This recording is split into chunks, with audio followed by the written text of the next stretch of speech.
सुदामा जी रास्ता देखते हुए सीधे प्रस्थान किए। सामने बड़ा ऊंचा एक महल दिखा। महल के बाहर द्वारपाल लगे हुए हैं। जो बड़े व्यक्ति हुआ करते हैं, जिनके पास बहुत धन संपत्ति है, बड़ा ऊंचा पद है, उनके घरों के बाहर सदैव गार्ड रहते हैं। मिलना है तो पहले गार्ड से पूछना पड़ेगा, तब अंदर प्रवेश होगा। तो पहले द्वारपाल खड़े हुए हैं। द्वारपालों से सुदामा जी ने कहा, भैया हम अपने मित्र से मिलने आए हैं, क्या कृष्ण यहीं रहता है? जितने द्वारपाल थे सब हंसने लगे। बोले, अरे अपने आप को देखा है, पैरों में चप्पल नहीं, फटी धोती है, अंग ढकने को तो वस्त्र नहीं हो, कहते हो कि महाराज तुम्हारे मित्र हैं और जानते हो तुम्हारी ये दशा क्यों है? बोले नहीं। बोले, जो तुम बोलते हो ना, तुमको ये नहीं पता किसका कैसा सम्मान करना चाहिए, किसका कैसे साथ कैसा व्यवहार रहना चाहिए, इसलिए तो तुम्हारी ये दुर्गति है।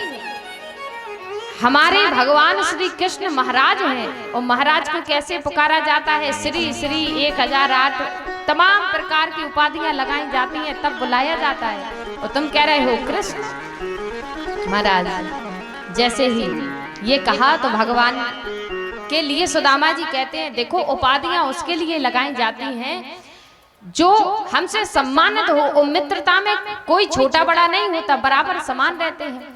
भले ही पैसा किसी के पास अत्यधिक हो जाए, किसी के पास कम हो जाए, तो क्या इसका मतलब मित्रता टूट जाएगी? और जो धन के कारण जो मित्रता टूट जाए, समझ लेना वो मित्रता स्वार्थ की है।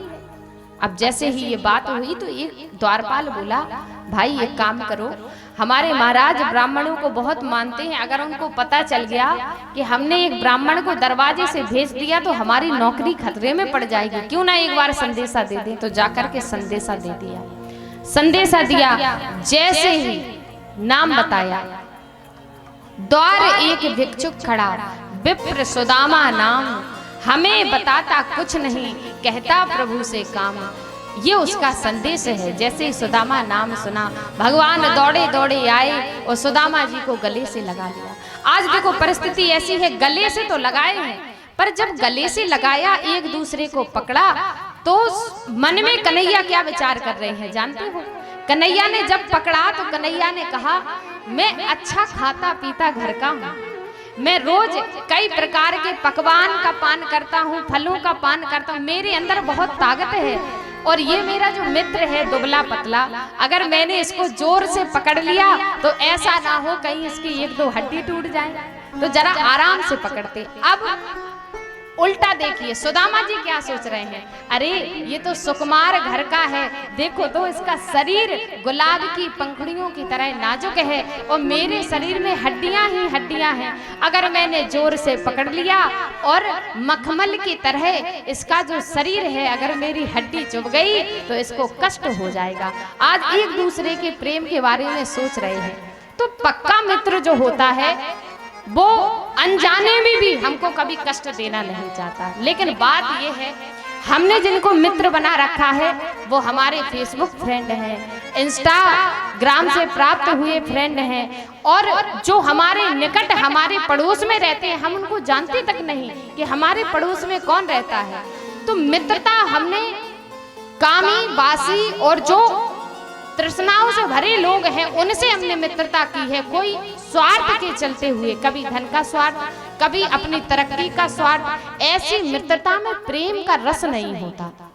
लेकिन अगर जीवन में हमारा सच्चा मित्र कोई है तो वो है हमारे माता पिता, हमारे भाई बहन, उसके बाद अगर हमारा कोई मित्र है तो वो है हमारा भगवान।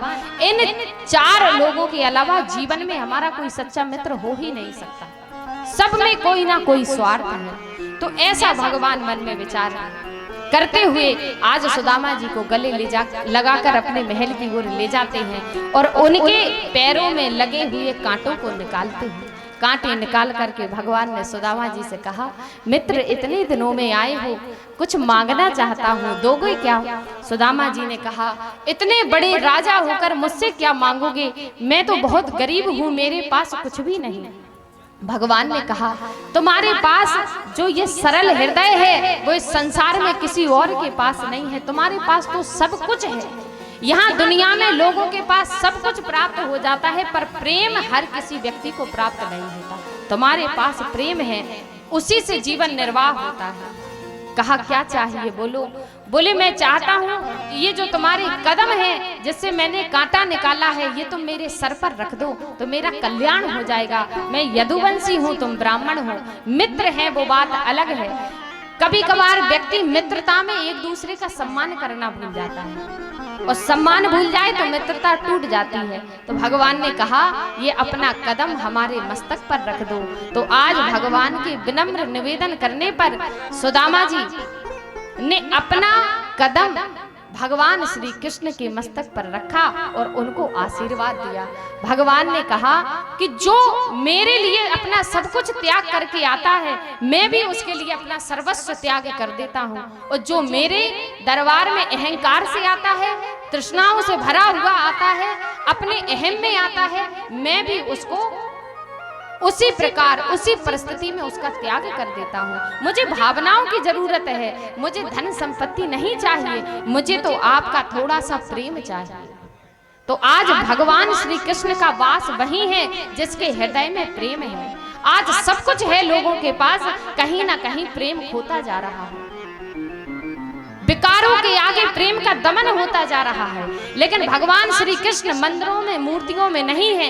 जिस सज्जन के अंदर प्रेम निवास करता है, जिस सज्जन व्यक्ति के अंदर उसका रोम रोम प्रेम से बना हुआ हो, उसी व्यक्ति के शरीर में हमारा कन्हैया राधा रानी सहित वास करता है। तो जीवन में प्रेम को लाइए, उनको धन संपत्ति की आवश्यकता नहीं है। ऐसा कहकर के आज भगवान श्री कृष्ण सुदामा जी का मिलन हुआ।